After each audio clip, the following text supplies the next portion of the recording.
नमस्कार प्यारे बच्चों। आज हम कक्षा तीसरी की हिंदी की पाठ्य पुस्तक उत्सव का पाठ नंबर 12 पढ़ेंगे। तो पाठ का नाम क्या है प्यारे बच्चों? कार्य का महत्व। चलिए शुरू करते हैं। आज से लगभग 2500 वर्ष पहले तक्षशिला में एक विशाल विश्वविद्यालय था। आज से 2500 वर्ष पहले क्या था? तक्षशिला में एक विशाल विश्वविद्यालय था। विशाल मतलब बहुत बड़ा विश्वविद्यालय था। देश विदेश से बहुत से विद्यार्थी उसमें शिक्षा ग्रहण करने आते थे। देश विदेश से कौन आता था? विद्यार्थी। विद्यार्थी कौन होता है? जो पढ़ाई करने आता है वो होता है विद्यार्थी। क्या करने आते थे वो? वहाँ पर शिक्षा ग्रहण करने आते थे। उन विद्यार्थियों में से एक विद्यार्थी का नाम पापक था। उनमें से एक का नाम क्या था? पापक। सभी उस विद्यार्थी को इस नाम से चिढ़ाते थे। क्या करते थे? सभी लोग उसको उस नाम से उसको चिढ़ाते थे। बेचारे विद्यार्थी का मन पढ़ाई में नहीं लगता था।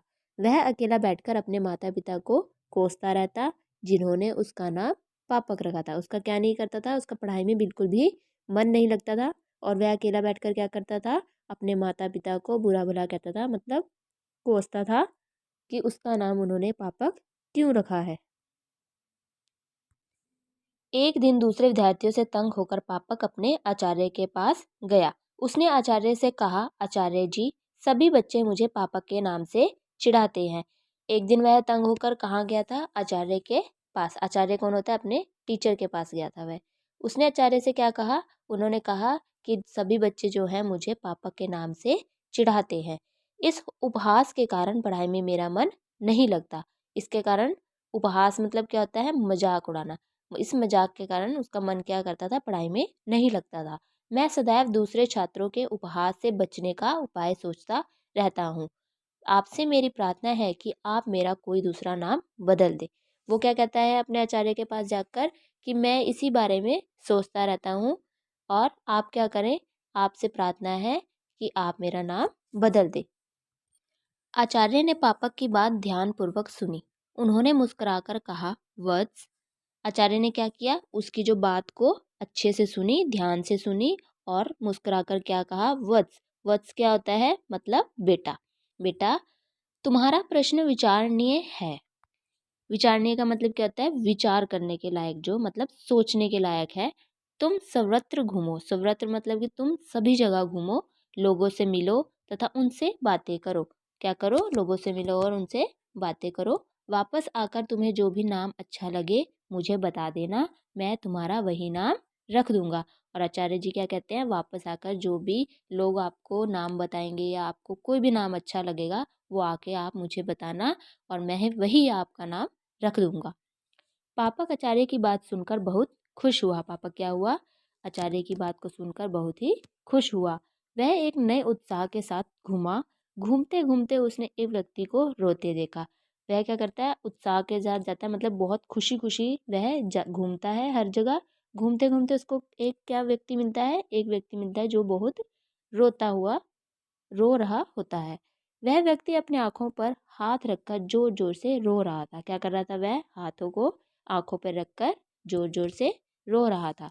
पापक उस व्यक्ति के पास पहुंचा और उसने रोने का कारण पूछा। पापक ने क्या किया? उस व्यक्ति के पास गया और उससे पूछा कि आप क्यों रो रहे हो।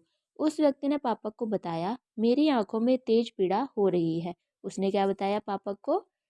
कि मेरी आंखों में क्या हो रहा है? तेज पीड़ा हो रही है। पीड़ा का मतलब क्या होता है? दुख या कष्ट, कुछ भी आपको तकलीफ होती है वह होता है पीड़ा। यह असहनीय है, अतः मैं रो रहा हूँ। यह पीड़ा कैसी है? असहनीय, मतलब उससे जो पीड़ा सहन नहीं हो रही, जो सहन होने के लायक नहीं होती, वो होती है असहनीय। अतः मैं रो रहा हूँ, इसलिए मैं रो रहा हूँ। पापक के पूछने पर उस व्यक्ति ने अपना नाम नैनसुख बताया। पापक ने उसका नाम पूछा और उन्होंने अपना नाम क्या बताया? नैनसुख। पापक को बहुत आश्चर्य हुआ। क्या हुआ? बहुत आश्चर्य हुआ, मतलब बहुत शौक में आया वो। वह सोचने लगे कि नैनसुख नाम होते हुए भी इस व्यक्ति की आंखों में तेज पीड़ा है। वह क्या सोचता है कि नैनसुख होते हुए, नैनसुख मतलब नैन का मतलब क्या होता है? आंखें। सुख मतलब सुख, जो जिसके पास नैनों का, आंखों का सुख होता है, वही व्यक्ति आंखों की पीड़ा के कारण रो रहा है। पापक कुछ आगे बढ़ा। पापक कुछ आगे बढ़ा मतलब कि कुछ दूर तक गया। उसने एक दरिद्र तथा अत्यंत दुखी व्यक्ति को देखा। उसने क्या देखा? एक गरीब, दरिद्र मतलब गरीब, अत्यंत दुखी मतलब कि बहुत जो दुखी व्यक्ति होता है उसको देखा। वह इधर उधर घूम रहा था।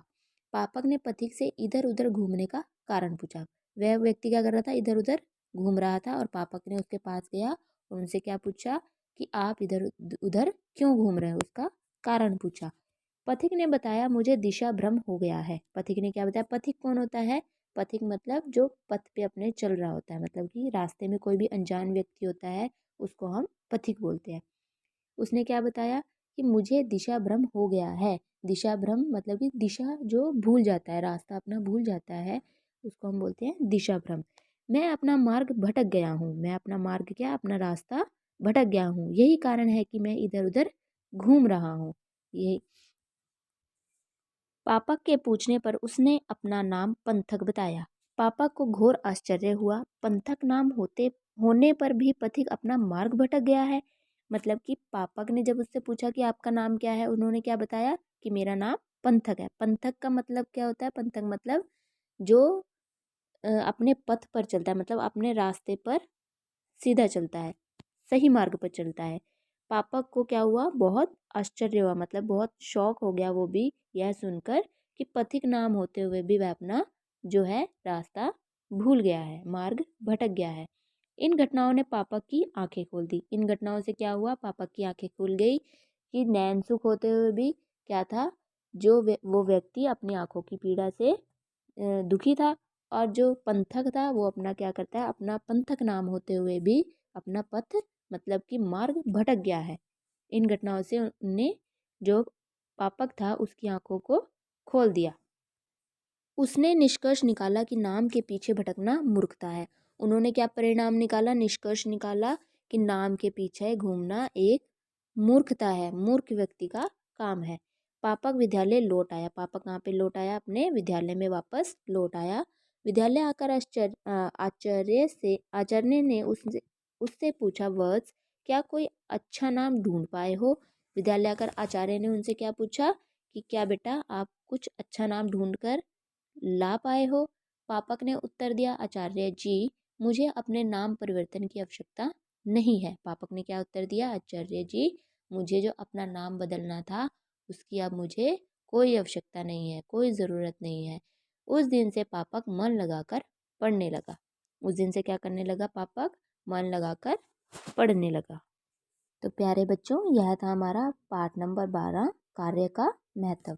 इस पाठ में हमने क्या पढ़ा है कि जो व्यक्ति होता है वो अपने नाम से नहीं जाना जाता, वह अपने कार्य से जाना जाता है, जैसे कि कार्य का महत्व। प्यारे बच्चों, आपने यह पाठ अच्छे से पढ़ना है और समझना है। धन्यवाद।